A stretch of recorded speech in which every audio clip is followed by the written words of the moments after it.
Hi everyone, we are here with Astrid Höpperger. She is the director of TelefonSeelsorge in Innsbruck and is an international member of TelefonSeelsorge in Austria for IFOTES. So the coronavirus emergency has forced many countries to adopt severe physical distancing measure, and this of course may create social isolation and also a sense of isolation for many people. So we focus with Astrid on the helpline service in Austria in this moment of emergency. Has TelefonSeelsorge Austria adopted any additional measure to implement and ensure the service during the coronavirus emergency? At the beginning of the lockdown, we were very nervous. Nobody knew how the situation would develop, and so we prepared everything for a possible worsening. We installed the possibility to route the phone calls to the private homes of our volunteers. Usually we take the phone calls in our posts.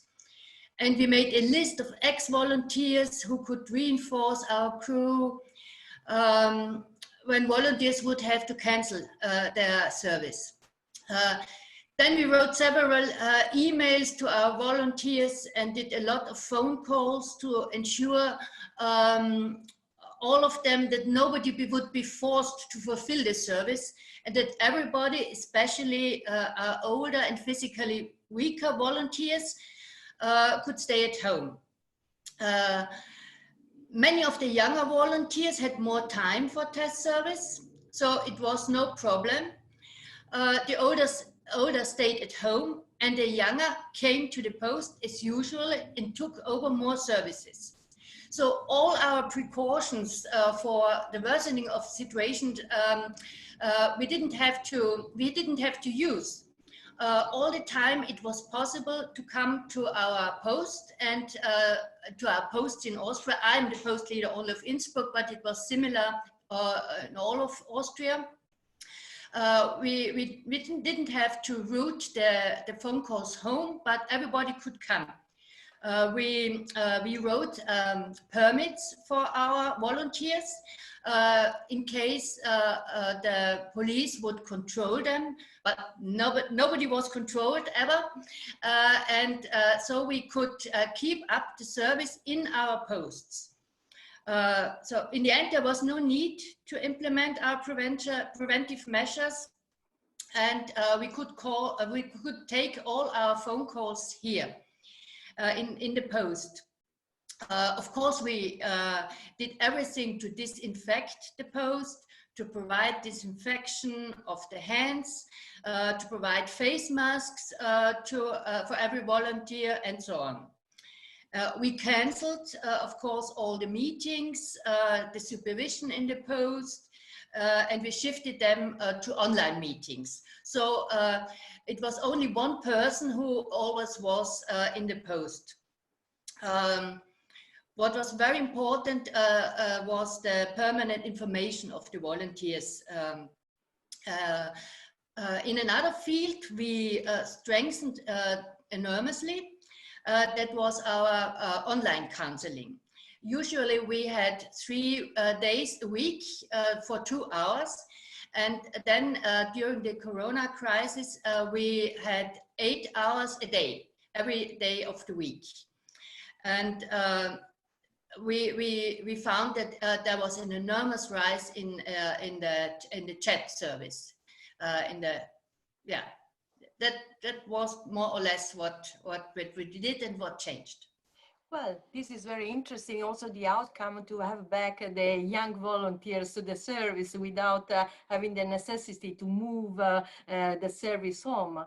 Right. So, and what kind of calls do you receive in this period? Yeah, in general, we always have 3 big themes.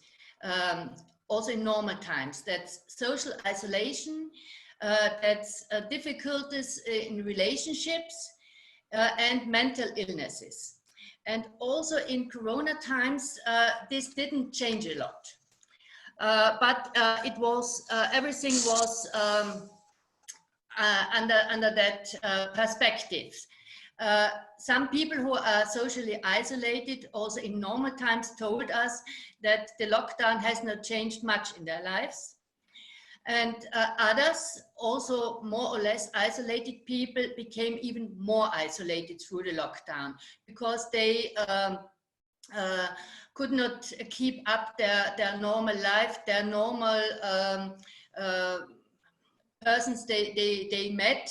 And they called us, and it was very important for them to exchange their thoughts and their fears because they had nobody else to do that.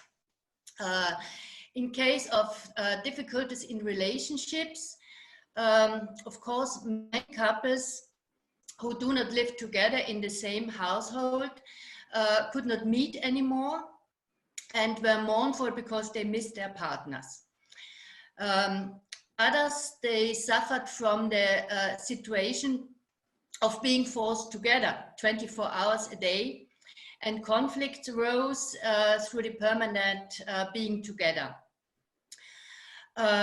When I talk about relationships, I don't have in mind only partnerships, but also relationships in families between children, parents, and many parents became very much distressed and desperate because they had to work in home office, and at the same time they had to care for their children the whole day round. They had to supervise the homework, to cook every day, and to entertain children who could not meet their friends. So that was the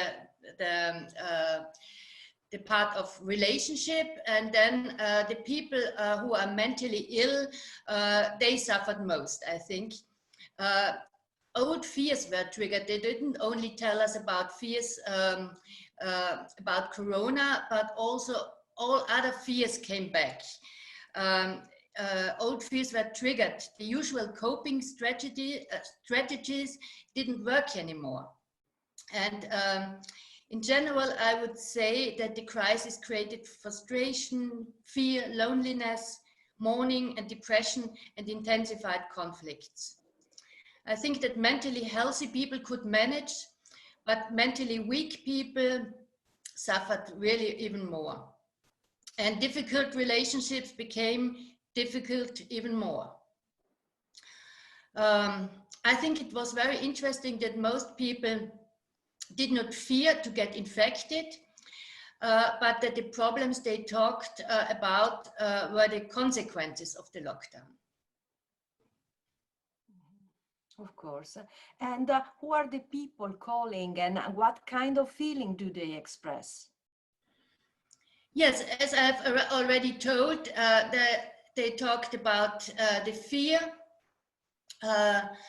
about mourning of not being able to meet their loved ones, about being distressed through being together with their family all the day round.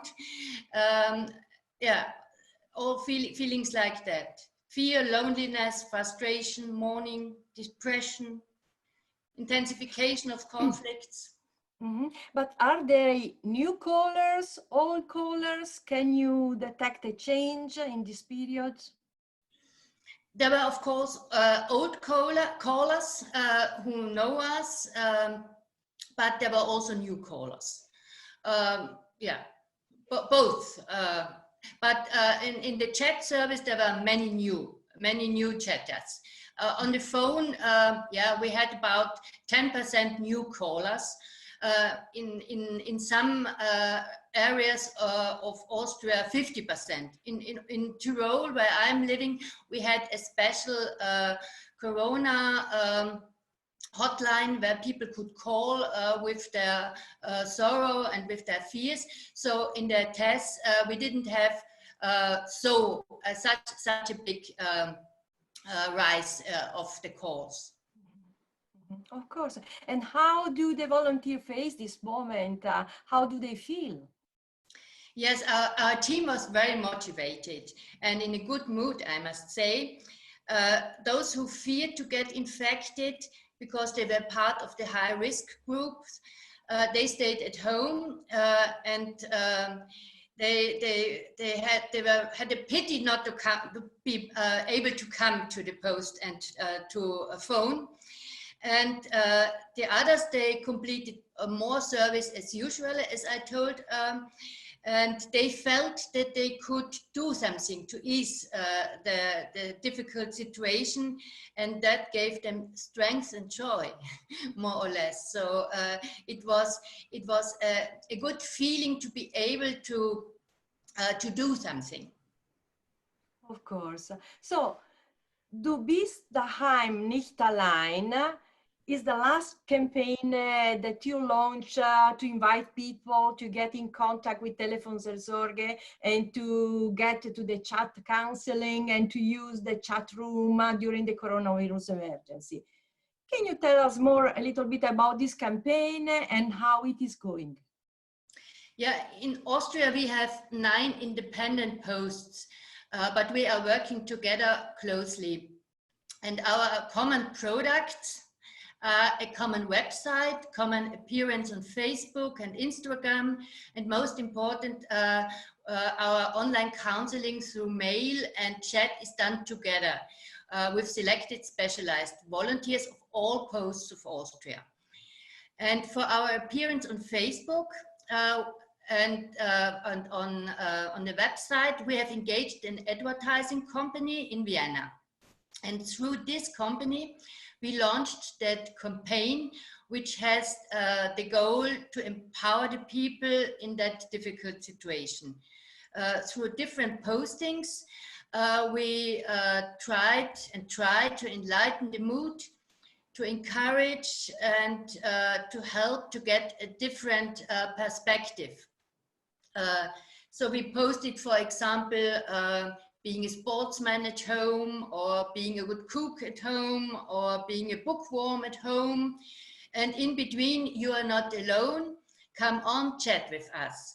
So that campaign especially had the goal to attract new people to use our chat room. And I think that the campaign is quite successful because the number of chats have risen a lot. And of course, not only the advertisement, but also because we increased the times we can be reached by chat. Okay, so good job. Okay, so thank you, Astrid, for the interesting information you gave us, and best wishing for your work and for the important service that you are offering, especially during this period. Bye-bye. Thank you. Bye-bye.